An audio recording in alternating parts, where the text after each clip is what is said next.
Okay, welcome to Raju sir classes. Today,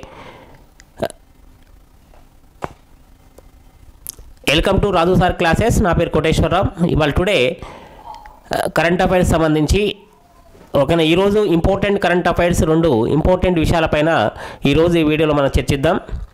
ఈ today current అఫైర్స్లో first important 14 to 2014 ఈరోజు important current అఫైర్స్లో రెండు అతిపెద్ద వార్తలు మనకి ఈరోజు మనకు అత్యంత ముఖ్యంగా అన్ని పేపర్లో రావడం జరిగింది. అందులో ప్రధానమైనటువంటి ఈరోజు ఉన్నటువంటి వార్తల్లో ప్రముఖమైనది అరబ్బుల రాజధానిలో తొలి హిందూ మత దేవాలయం ప్రారంభం. తొలి హిందూ మత దేవాలయం ప్రారంభం. అరబుల రాజధాని ఓకేనా ముస్లింలైనటువంటి అరబుల రాజధానిలో తొలి హిందూ మత దేవాలయం ఈరోజు ప్రారంభం కానుంది. ఓకేనా ఈరోజు ప్రధానమంత్రి నరేంద్ర మోడీ గారు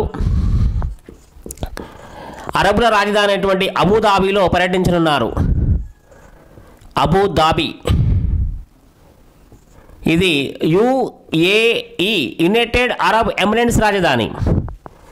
ఓకేనా భారత ప్రధానమంత్రి గారు నరేంద్ర మోడీ ఈరోజు అరబ్బుల రాజధాని అంటే యుఏఈ యునైటెడ్ అరబ్ ఎమిరేట్స్ రాజధాని అయినటువంటి అబుదాబిలో ఇవాళ పర్యటనకి వెళ్ళనున్నారు.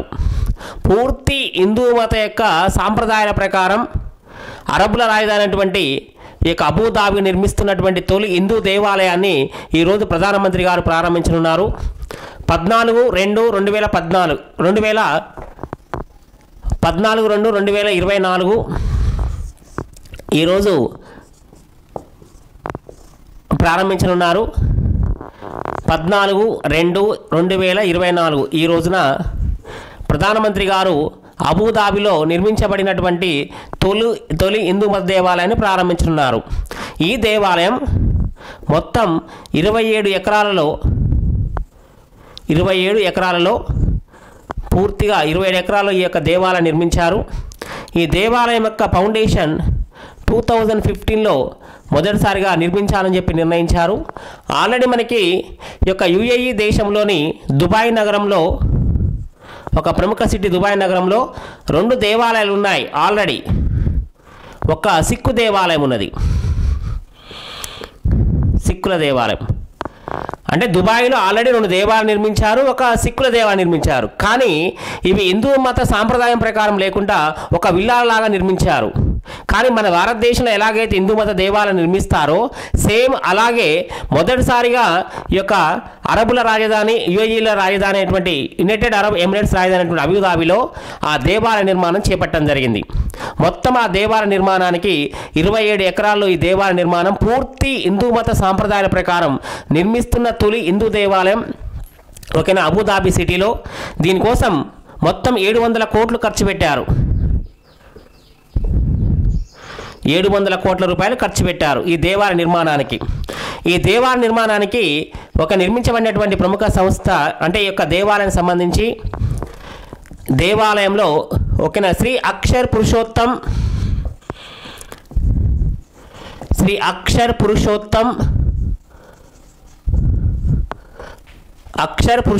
స్వామినారాయణ్ మందిరం.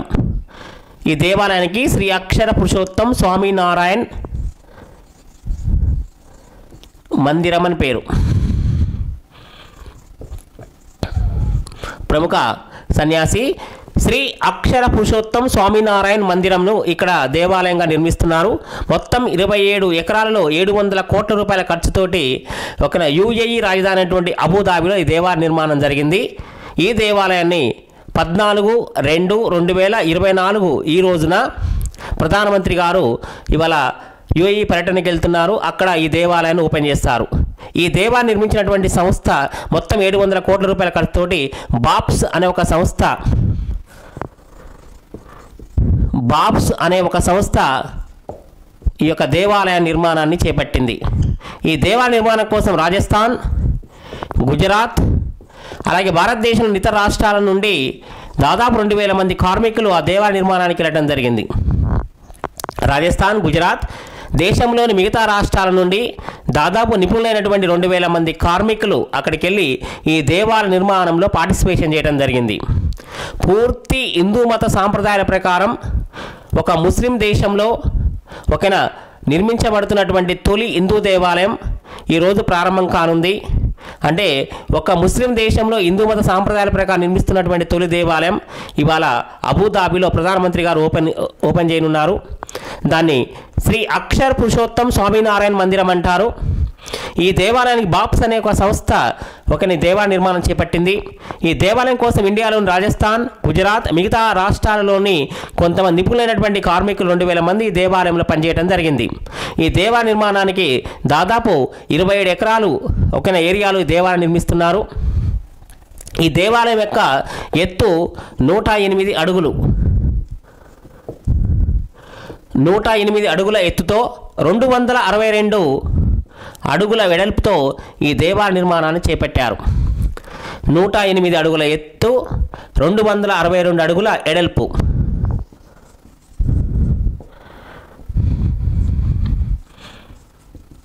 ఎడల్పుతో ఈ దేవాలయ నిర్మాణం చేపట్టారు. ఈ దేవాలయం ఈరోజు ప్రధానమంత్రి గారు ఓపెన్ చేస్తారు. 14/2/2024 ఈ రోజున అరబుల రాజధాని అయినటువంటి అబుదాబిలో తొలి హిందూ మత సాంప్రదాయం ప్రకారం నిర్మించబడుతున్నటువంటి తొలి హిందూ మత దేవాలయం ఇవాళ ప్రధానమంత్రి గారు ఇక్కడ ఈ యొక్క దేవాలయాన్ని ప్రారంభిస్తారు. ఇది 27 ఎకరాల విస్తీర్ణం నిర్మిస్తున్నారు. 2010లో ఈ దేవాలయ నిర్మాణానికి ఫౌండేషన్ జరిగినప్పటికీ ఈ దేవాలయం పనులు జస్ట్ 3 సంవత్సరాల్లోనే కంప్లీట్ చేయడం జరిగింది. ఆల్రెడీ దుబాయ్ యుఏఈ నగరంలోని యుఏఈ దేశంలో ఒక ప్రధాన నగరం దుబాయ్, అక్కడ ఆల్రెడీ 2 దేవాలయాలు నిర్మించారు. ఒక సిక్కుల దేవాలయం నిర్మించారు. కానీ ఇవి విల్లాలలాగా ఉంటాయి, దేవాలయాలాగా కనపడవు. ఓకేనా. దాదాపు నిర్మించినటువంటి దేవాలయం 700 కోట్ల ఖర్చుతోటి పూర్తి హిందూ సాంప్రదాయాల ప్రకారం నిర్మించబడిన తొలి దేవాలయం అని గుర్తుంచుకోవాలి. ఈ దేవాలయాన్ని శ్రీ అక్షర్ పురుషోత్తం స్వామినారాయణ మందిరం అంటారు. దీని బాప్స్ అనే ఒక సంస్థ నిర్మిస్తున్నది.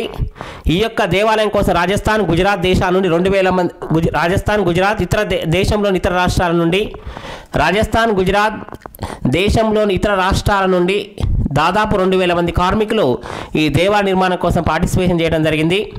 ఈ దేవాలయం యొక్క ఎత్తు 108 అడుగులు. ఈ యొక్క దేవాలయం యొక్క ఎడల్పు 262 అడుగులతో ఈ దేవాలయం నిర్మించడం జరిగింది.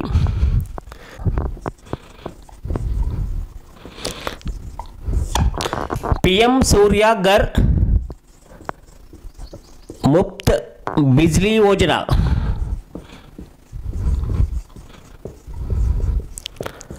ఓకే. 13/2/2024 తారీఖున భారత ప్రధానమంత్రి మోడీ గారు కొత్త కేంద్ర ప్రభుత్వ పథకమైనటువంటి PM సూర్య ఘర్ ముఫ్తీ బిజ్లీ యోజన అనే ఒక పథకాన్ని ప్రారంభించారు. ఇది 13/2/2024 సంవత్సరాన మోడీ గారు ప్రారంభించారు. ఈ స్కీమ్ కింద భారతదేశంలోని 1 కోటి ఇండ్లకు 1 కోటి ఇండ్లకు దాదాపు 300 యూనిట్ల వరకు కరెంటును ఉచిత సరఫరా కోసం ఈ పథకాన్ని ప్రారంభించడం జరిగింది. ఓకేనా. దాదాపు ఇండియాలోనే 1 కోటి ఇండ్లకు 300 యూనిట్ల వరకు ఉచిత కరెంటును అందించే ఒక కొత్త పథకం ఈ యొక్క పథకం. ఈ పథకం కింద సౌర విద్యుత్తును ఉపయోగించి గ్రామాలలో ఈ యొక్క సౌర విద్యుత్ ద్వారా ఈ ఇండ్లకు ఉచిత కరెంటును అందించే స్కీమ్.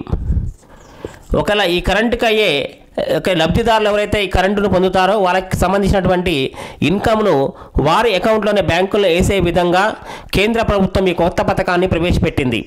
సౌర విద్యుత్ వినియోగానికి మరింత ప్రోత్సాహాన్ని అందించే విధంగా ఈ యొక్క ప్రాజెక్టును ప్రారంభించడం జరిగింది. ఈ కొత్త పథకంలో కేంద్ర ప్రభుత్వం దీనికోసం మొత్తం కేంద్ర ప్రభుత్వం పెట్టే ఖర్చు 75,000 కోట్ల రూపాయలు. 75,000 కోట్ల రూపాయల ఖర్చుతోటి ప్రాజెక్ట్ని ప్రారంభించింది. ఈ పథకం కింద ఇచ్చే లబ్ధి అమౌంట్ ఉంటుందో దాన్ని నేరుగా లబ్ధిదారుల యొక్క అకౌంట్లో వేసే విధంగా ఈ పథకాన్ని ప్రారంభించడం జరిగింది.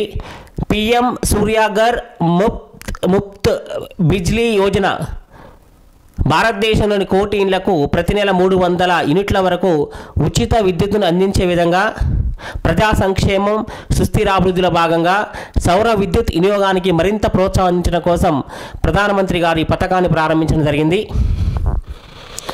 పిఎం సూర్యాఘర్ ముఫ్త్ బిజ్లీ యోజన ప్రారంభం 13/2/2004.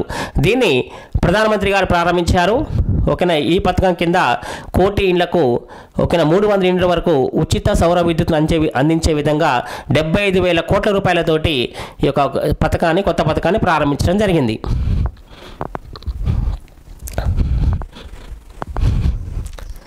నెక్స్ట్ వన్ మనకి అంటే కరెంట్ అఫైర్స్ అనేవి డైలీ కరెంట్ అఫైర్స్తో పాటుగా ఎగ్జామ్ రాయడానికి 8 నెలల ముందు నుండి ఈ యొక్క కరెంట్ అఫైర్స్ చదవాల్సి ఉంటుంది. మనకిప్పుడు ఒకసారి ఇంపార్టెంట్ ఏంటంటే ప్రపంచంలోనే అత్యధిక జనాభా కలిగిన దేశంగా అత్యధిక జనాభా ఉన్న దేశంగా ఇండియా ఫస్ట్ ప్లేస్లో ఉన్నది. ఈ విషయాన్ని ఐక్యరాజ్య సమితి 2023 నవంబర్ 2023 ఏప్రిల్ 19వ తారీఖున ప్రకటించింది. ఓకేనా. జనాభా లెక్కల సేకరణ ఎప్పుడైతే ఐక్యరాజ్య సమితి ప్రారంభించిందో ప్రపంచవ్యాప్తంగా అందులో చాలా సంవత్సరాల నుంచి ఓకేనా చైనా దేశం ఫస్ట్ ప్లేస్లో ఉంటూ వచ్చింది. 2023 ఏప్రిల్ 19 నాటికి ప్రపంచంలో అత్యధిక జనాభా కలిగినటువంటి దేశంగా ఇండియా ఫస్ట్ ప్లేస్లో ఉన్నది. మొత్తం ఇండియా జనాభా 142,86 లక్షలు. ఇది భారతదేశం యొక్క జనాభా. చైనా జనాభా సెకండ్ ప్లేస్లోకి వెళ్ళిపోయింది. ఈ లెక్కల ప్రకారం 142,57 లక్షలు. ఓకేనా. మనకి చైనాకు ఈ జనాభా వేరియేషన్స్ ఇప్పుడు ప్రకటించిన విధానం ప్రకారం చూస్తే 29 లక్షల మంది తేడా ఉన్నారు. ఓకే. యుఎన్ఓ సంబంధించినటువంటి ఒక ఆర్గనైజేషన్ యునైటెడ్ నేషన్స్ ఆర్గనైజేషన్ కింద పనిచేసే ఒక సంస్థ United Nation Population fund United national population fund ఈ సంస్థ ఈ వివరాలను ప్రకటించడం జరిగింది. ప్రపంచంలోనే జనాభాలో ఇండియా ఫస్ట్ ప్లేస్కి వచ్చినట్టుగా చెప్పడం జరిగింది. ఓకేనా. United Nation Population Fund April 19వ తారీఖున 2023న ప్రపంచంలో అత్యధిక జనాభా కలిగిన దేశంగా ఇండియాను ప్రకటించింది. అలా 142.86 కోట్లతోటి ప్రపంచంలో అత్యధిక జనాభా కలిగిన దేశంగా ఇండియా ఓకేనా చైనా కన్నా 29 లక్షల జనాభా ఎక్కున్నట్టుగా ప్రకటించింది. ఓకేనా. దీనికి సంబంధించి మనకి అంటే ప్రపంచంలో అత్యధిక జనాభా కలిగినటువంటి ఇండియాలో ప్రతి సంవత్సరానికి దాదాపు 1,90,00,000 మంది పెరుగుతున్నట్టుగా ప్రకటించింది. అంటే ప్రపంచంలోని అత్యధిక జనాభా కలిగిన దేశాల ప్లేస్లోకి ఇండియా ఫస్ట్ ప్లేస్కి వెళ్ళింది. సెకండ్ ప్లేస్లోకి చైనా వెళ్ళింది. ఈ విషయాన్ని ఐక్యరాజ్య సమితికి సంబంధించినటువంటి సంస్థ ప్రకటించడం జరిగింది. ప్రజెంట్ భారతదేశంలో అత్యధిక జనాభా కలిగినటువంటి ఉత్తరప్రదేశ్ ఈ సర్వే ప్రకారం 23 కోట్ల మంది జనాభా ఉన్నట్టుగా ప్రకటించడం జరిగింది. ఉత్తరప్రదేశ్ జనాభా 23 కోట్లకు పెరిగింది. అంటే ప్రపంచ జనాభాలో భారతదేశ జనాభాను శాతం వారీగా లెక్కిస్తే 2011లో ఓకేనా 17.5 మెంబర్స్ ఉండేవాళ్ళు. 2023 నాటికి 18% క్రాస్ అయినట్టుగా ఈ సర్వే మనకు ప్రకటించింది. ప్రపంచంలో ఉన్నటువంటి ప్రతి 100 మందిలో 18 మంది ఇండియాలో ఉన్నట్టుగా ఈ యొక్క సంస్థ మనకి ఒక సర్వే ప్రకారం చెప్పింది. ఇవాళ ప్రపంచంలో అత్యధిక జనాభా ఉన్న దేశాలు ఇండియా ఫస్ట్ ప్లేస్కి వచ్చినట్టుగా ఈ యొక్క సంస్థ మనకి ప్రకటించింది. సెకండ్ ప్లేస్లోకి చైనా వెళ్ళింది. ఇండియాలో ఫస్ట్ ప్లేస్లో ఉత్తరప్రదేశ్ ఉంది. మొత్తం 2023 నాటికి 18% క్రాస్ అయినట్టుగా పర్సంటేజ్ వైజ్గా ఈ యొక్క సర్వే నివేదిక చెప్తుంది. ప్రతి సంవత్సరం 1.90 కోట్ల మంది ఇండియాలో జనాభా పెరుగుతున్నది. జనాభా పెరుగుదలలో ఇండియా ప్రతి సంవత్సరానికి 1,90,00,000 మంది పెరుగుతున్నారు. ఇందులో ఒక చదరపు కిలోమీటర్కి ఇండియాలో ప్రజెంట్ 382 మంది ఉన్నారు ఒక్క చదరపు కిలోమీటర్కి.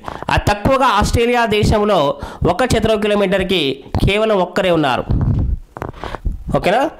జనసాంద్రపరంగా చూస్తే ఆస్ట్రేలియా దేశంలో చదరపు కిలోమీటర్కి ఒక్కరే ఉన్నారు. భారతదేశంలో 382 మంది ఉన్నారు. దీన్ని బట్టి మనం తెలిసింది భారతదేశం జనాభా ఏ విధంగా పెరుగుతుంది అని.